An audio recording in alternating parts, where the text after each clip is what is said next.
L'analyse du court-métrage d'animation de Michael Reichert sorti en 2008, La mouche d'une minute, dépasse le simple divertissement pour offrir une allégorie brutale de la condition biologique face aux impératifs thermodynamiques et cosmologiques. Ce récit condense l'existence humaine en une microseconde à l'échelle géologique et illustre la lutte perpétuelle du vivant contre l'entropie, dictée par des horloges moléculaires et des stratégies évolutives impitoyables. Le protagoniste, une mouche domestique ou Musca domestica, dotée d'une espérance de vie strictement limitée à 60 secondes, incarne le déterminisme biologique absolu où chaque action est une réponse programmée à une pression sélective.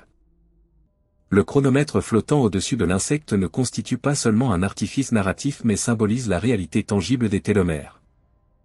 Ces capuchons protecteurs situés aux extrémités des chromosomes dont le raccourcissement progressif à chaque division cellulaire agit comme un compte à rebours inéluctable vers la sénescence et la mort cellulaire programmée.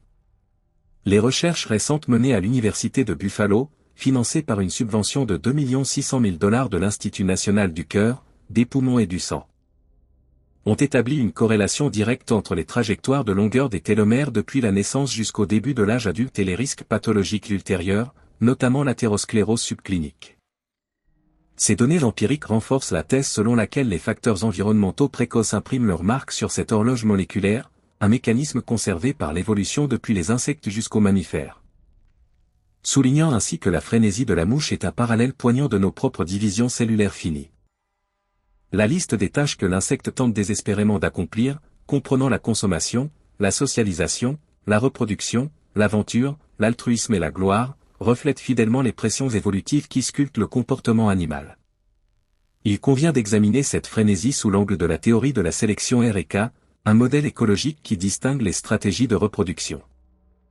La mouche adopte une stratégie R typique, favorisant une reproduction rapide et massive dans des environnements instables où la mortalité est élevée et imprévisible, investissant peu d'énergie dans la survie individuelle prolongée au profit de la transmission génétique immédiate. En revanche, l'être humain suit une stratégie K, privilégiant la qualité, l'investissement parental et la longévité dans des niches écologiques plus stables. Les applications contemporaines de cette théorie en ingénierie écologique, telles que l'optimisation des communautés microbiennes pour le traitement des eaux usées par l'ajustement des ratios nourriture et micro-organismes ainsi que des temps de rétention, démontrent comment ces stratégies biologiques s'adaptent dynamiquement aux contraintes de ressources. Le désespoir de la mouche devient alors l'archétype de la survie en milieu précaire, tout en offrant une critique acerbe des constructions sociétales humaines qui réduisent des processus biologiques complexes à de simples listes de vérification de succès social. Sur le plan thermodynamique, l'existence même de la mouche et ses efforts acharnés peuvent être interprétés à travers le prisme du second principe de la thermodynamique qui postule que l'entropie totale d'un système isolé ne peut qu'augmenter. La vie représente une force transitoire et locale qui retarde cette dégradation en maintenant un état d'ordre élevé grâce à la consommation d'énergie. La théorie de l'adaptation pilotée par la dissipation, proposée par le physicien Jeremy England, suggère que l'origine et la persistance de la vie découlent de la propension de la matière à s'auto-organiser pour dissiper l'énergie plus efficacement, transformant l'apport solaire ou chimique en chaleur via des structures optimisées. L'activité frénétique de la mouche exemplifie ce processus dissipatif optimisant le flux d'énergie, la liste d'objectifs agissant comme un logiciel émerge guidant cette dépense énergétique. Des recherches complémentaires menées à l'Université d'État de Washington, utilisant des souris génétiquement modifiées pour posséder des télomères courts semblables à ceux des humains, explorent comment la longueur de ces structures chromosomiques module les décisions comportementales, y compris l'altruisme, liant ainsi la biologie moléculaire aux impératifs sociaux. Ces modèles permettent une étude précise des fondements cellulaires du vieillissement et s'alignent avec la vision selon laquelle l'altruisme, bien que noble en apparence, reste un comportement énergétiquement coûteux soumis à des calculs biologiques stricts. La fin du film, où la mouche se retrouve piégée dans une goutte de sève qui se transformera en ambre, opère un changement d'échelle vertigineux, passant du temps biologique au temps géologique et cosmique. Cette fossilisation instantanée ironise sur la notion de postérité, suggérant que la gloire éternelle est souvent le fruit du hasard géologique plutôt que du mérite individuel. En élargissant la perspective aux échelles cosmologiques, les accomplissements individuels semblent insignifiants face aux vastes étendues temporelles de l'univers. Les résultats de la 6e année de l'enquête sur l'énergie noire, prévue pour 2026, intègrent des techniques de lentilles gravitationnelles faibles et de regroupement de galaxies pour affiner les estimations de l'expansion cosmique, révélant des tensions dans le modèle standard et suggérant une densité d'énergie noire variable. Des scénarios hypothétiques tels que la mort thermique de l'univers ou le grand déchirement soulignent l'éphémérité de toute structure organisée, qu'il s'agisse d'une mouche, d'une civilisation ou d'une galaxie. Les découvertes du télescope spatial James Webb, notamment l'observation de la galaxie MOM Z14,44 existant seulement 280 millions d'années après le Big Bang, remettent en question les modèles de formation de l'univers primitif et dépeignent une ère primordiale bien plus complexe que prévu.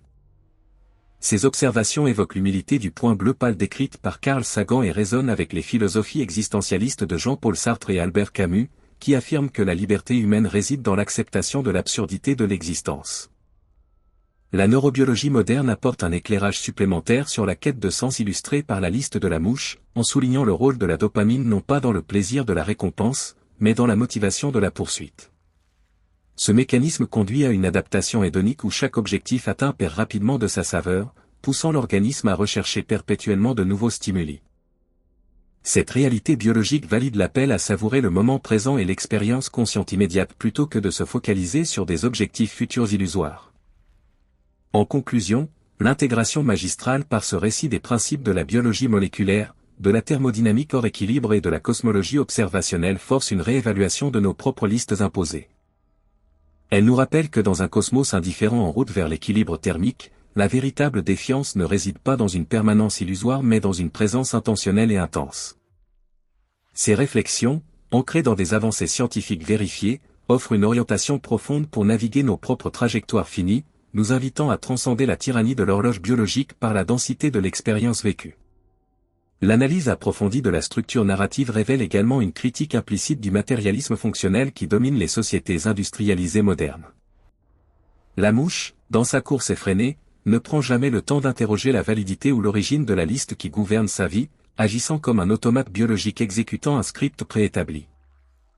Ce comportement reflète le concept de mémétique introduit par Richard Dawkins, où les idées et les comportements culturels se propagent et se répliquent d'un esprit à l'autre de manière analogue aux gènes, souvent indépendamment du bien-être de l'hôte. La liste de la mouche est un mème, un complexe d'instructions culturelles transmises qui parasitent les ressources cognitives et énergétiques de l'individu pour assurer leur propre propagation.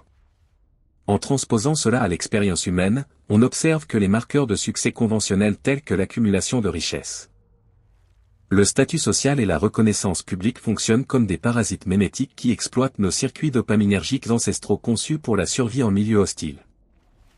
La neuroplasticité, la capacité du cerveau à se reconfigurer en réponse à l'expérience, suggère que la répétition de ces comportements de poursuite renforce les voies neuronales associées à l'insatisfaction chronique et à l'anxiété temporelle. L'incapacité de la mouche à dévier de sa trajectoire programmée illustre la difficulté de surmonter ces conditionnements neuronaux et culturels profondément ancrés. Par ailleurs, la dimension visuelle du film, avec son esthétique minimaliste et son environnement stérile, accentue l'isolement existentiel du protagoniste. L'absence de décor complexe focalise l'attention sur l'action pure et le passage du temps, éliminant toute distraction qui pourrait offrir un répit psychologique face à l'imminence de la fin. Cette mise en scène épurée rappelle les expériences de laboratoire en psychologie comportementale, où les sujets sont placés dans des environnements contrôlés pour étudier les réponses aux stimuli sans interférence extérieure. La mouche devient ainsi le sujet d'une expérience universelle, testant les limites de la résilience psychologique face à la certitude de la mortalité. La transformation finale de la mouche en fossile d'ambre introduit une notion de temps profond qui contraste violemment avec la frénésie de la minute vécue. La taphonomie, l'étude des processus de fossilisation, nous enseigne que la préservation d'un organisme est un événement exceptionnellement rare, nécessitant une convergence improbable de conditions anoxiques et sédimentaires rapides. Que la mouche atteigne la célébrité posthume par ce hasard géologique souligne l'arbitraire de la mémoire historique. Les archives fossiles sont par nature incomplètes et biaisées, ne conservant qu'une fraction infime de la biodiversité passée, tout comme l'histoire humaine ne retient que quelques noms souvent favorisés par les circonstances plutôt que par la vertu pure. Cette perspective géologique invite à une humilité radicale, nous rappelant que notre espèce elle-même, Homo sapiens, n'occupe qu'une période infime de l'histoire terrestre, environ 300 000 ans sur 4,5 milliards d'années. En considérant l'échelle de l'univers observable, avec ses centaines de milliards de galaxies s'éloignant les unes des autres à des vitesses accélérées par l'énergie noire, l'anthropocentrisme qui place les préoccupations humaines au centre de l'univers apparaît comme une illusion cognitive tenace. La cosmologie moderne, en révélant l'immensité spatiale et temporelle du cosmos, nous confronte au silence éternel de ces espaces infinis qui effrayaient tant Blaise Pascal. Cependant, loin de conduire au nihilisme, cette prise de conscience peut mener à une forme d'existentialisme optimiste ou de naturalisme poétique. Si l'univers est dépourvu de sens intrinsèque et si nos vies sont régies par des lois physiques indifférentes, alors nous sommes libres de construire notre propre signification. La valeur de la vie de la mouche, et par extension de la nôtre, ne réside pas dans la durée ou la trace laissée, mais dans l'intensité de la conscience et la qualité des interactions avec le monde. La thermodynamique nous enseigne que l'ordre est local et temporaire, mais cela rend les îlots de complexité et de conscience d'autant plus précieux. La capacité de l'univers à générer, via des processus évolutifs aveugles, des êtres capables de réfléchir sur leurs propres conditions et de ressentir de l'empathie, même brièvement, est en soi une merveille improbable. L'altruisme de la mouche, bien que biologiquement coûteux et peut-être motivé par des instincts de sélection de parentèle, représente une victoire momentanée de l'information et de la coopération sur le chaos anthropique. En fin de compte, l'analyse de la mouche d'une minute nous invite à embrasser notre nature transitoire non comme une tragédie, mais comme la condition même de notre liberté et de notre capacité à donner du sens. C'est une exhortation à vivre pleinement au sein des contraintes physiques. À reconnaître la beauté de l'éphémère et à trouver la paix dans le flux incessant de la matière et de l'énergie qui constitue la trame de la réalité. La pétrification accidentelle du protagoniste dans la résine d'ambre constitue une critique cinglante des illusions méritocratiques qui imprègnent les structures sociales humaines, démontrant que la gloire posthume relève davantage de la chance géologique que de la vertu comportementale. La taphonomie, science rigoureuse de la fossilisation, confirme que la préservation biologique est une anomalie statistique rare dépendant de conditions sédimentaires spécifiques et non de l'effort individuel, ce qui démantèle efficacement le biais cognitif de l'hypothèse du monde juste. Cette quête effrénée de validation externe est biologiquement propulsée par le système dopaminergique mésolimbique, dont la fonction première est de signaler l'erreur de prédiction de la récompense afin de motiver l'action plutôt que de générer le plaisir de l'obtention elle-même. Ce mécanisme neurobiologique induit une adaptation hédonique inévitable, un processus homéostatique où chaque accomplissement sur la liste des impératifs ne procure qu'une satisfaction éphémère avant que le niveau de base du bonheur ne se rétablisse. Condamnant l'organisme à une insatisfaction perpétuelle s'il ne valorise que le résultat final. L'élargissement de la focale vers les échelles cosmologiques rend toute prétention à la postérité encore plus dérisoire face à l'accélération de l'expansion de l'univers, confirmée par les résultats analytiques de la 6e année du relevé international sur l'énergie noire. Les scénarios astrophysiques actuels, tels que la mort thermique ou le grand déchirement, prédisent un avenir où la densité de l'énergie noire disloquera les structures galactiques, rendant tout héritage matériel physiquement impossible. Les observations récentes du télescope spatial James Webb concernant les galaxies à grand décalage vers le rouge, formées moins de 300 millions d'années après le Big Bang, révèlent une complexité primordiale qui relativise la position de l'humanité dans la chronologie universelle. Ces données renforcent la perspective du point bleu pâle et s'alignent avec la pensée existentialiste qui situe la liberté non dans l'espoir d'une signification éternelle, mais dans la révolte lucide contre l'absurdité de la condition mortelle. En définitive, cette synthèse interdisciplinaire démontre que la véritable défiance contre la tyrannie de l'entropie ne réside pas dans l'accumulation de trophées ou la prolongation artificielle des télomères, mais dans la densité de l'attention portée à l'instant présent. Puisque les lois de la thermodynamique garantissent que tout système ordonné finira par se dissiper en équilibre thermique, la seule victoire accessible est la qualité subjective de l'expérience consciente avant l'extinction inévitable. L'allégorie de la mouche nous enjoint de rejeter les listes de contrôle imposées par les pressions évolutives et sociétales pour embrasser une existence authentique, où la valeur est intrinsèque à l'acte de vivre et non subordonnée à une durée ou à une mémoire future qui, à l'échelle cosmique, n'existera jamais.